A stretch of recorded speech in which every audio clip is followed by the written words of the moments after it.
Hello guys, what is up? It is Soul08 back again for another intro to fighting games. This is part 3. We're playing on Dragon Ball FighterZ, so let's go ahead and get right into the first one.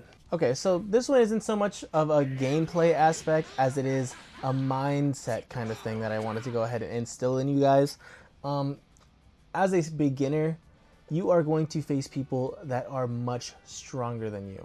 This isn't your Call of Duty where you're going to go ahead and throw your controller at the wall. You're going to beat the closest thing that is to you. No, you have to understand that losing is just part of the game. What I want to instill in you guys is when you lose, try to make sure you understand what you're doing wrong. And there's always going to be something that you can do better. So what I mean by that is, if you're going for the same move over and over and every single time you go for this move, they hit you with something right back, understand why. Why? I thought this move was pretty good. Maybe I'm using it way too much. At that point, start mixing it up. Do a different move. If he hits this specific move over and over and over on you, maybe figure out, okay, what am I doing wrong? I'm not really catching those lows. Maybe I should figure out I should block more. Maybe I should move more. I should get more space. It's a whole lot of back and forth understanding bits and pieces. I've always thought of fighting games as kind of like a puzzle. If you've ever watched Blue Lock, my anime friends will know that. It's all a puzzle that you have to slowly piece together until you get the full picture. So you can fully grasp, what am I doing wrong? What can I do to play better and actually win? Whenever you're fighting and you understand, hey, this guy was doing this, that means someone else could be doing it to you as well. So make sure you keep instilling that stuff into your gameplay and constantly improving. You want to constantly improve. You don't want to stay stagnant. Okay, so the next thing I want to implement is make sure you guys are guarding and understand guarding. Each game is going to be different. A lot of games, and let you know, hey, you have your medium. Medium attacks are usually some of your faster attacks because all you have to do is hold back. Some games have, like Mortal Kombat, I don't love it, but they have a guard button where you will just hold guard and all you have to do is make sure you up, down, just up and down. But you'll have your medium. Those are usually your faster moves where all you have to do is hold back. Blocking is going to be very different from game to game. The general idea that you want to understand is if you block and understand when is your turn, like look at this, boom, it's his turn. He blocked it perfectly, he gets the hit, he gets the punish.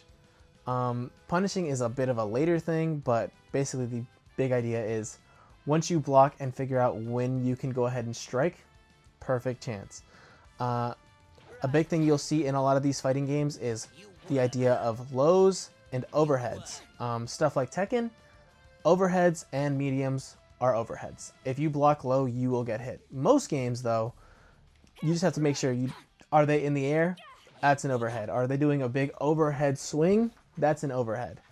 And if you get hit by those, that's going to be a big combo. So you kind of want to understand, hey, this looks like they're going to go for a low. This looks like they're going to go for a big overhead. Now, some games are going to mix that up. Like, let me see. Not particularly this one, but if you have a game where they have a big boost option, where you can level up your moves, some of them will try to fake you out into thinking, oh, it's a low, when in reality, it's an overhead, or vice versa.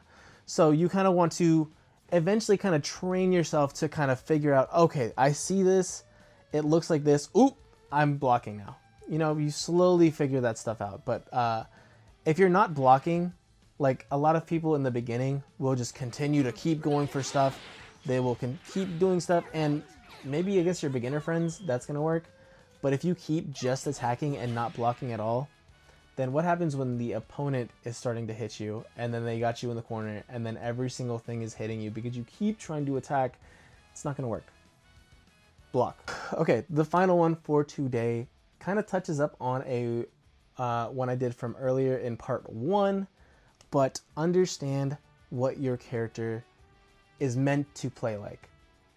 If it's a rush down character, you're not going to want to really stand back. If it's a zoning character, you want to stand back, but you're not going to want to run up forward. If you're playing your character wrong, it can feel like you're trying to do these things correctly, but every single time it's just failing. So different tools, you might understand, hey, this tool looks fast and quick, but if you're not using it like a specific, like, and for instance, if there's a move that's like long and quick, if you're trying to use it as like a combo starter and it's just not really for that, you might want it to be a regular like poking tool. It's not really going to hit as well as it would have if you used it for the instance that it usually is made for. There are a lot of character-specific guides online. I super recommend it, but honestly, the biggest thing for me is watching gameplay footage, especially tournament footage of your character. So characters like me, I learned Piccolo off of watching Hook Gang God play in tournament. I watched Lil Majin to figure out what I want to do with my king, and you don't have to play exactly like them, but you can kind of get a base. Hey, this is what this character does. This is what I should yearn for.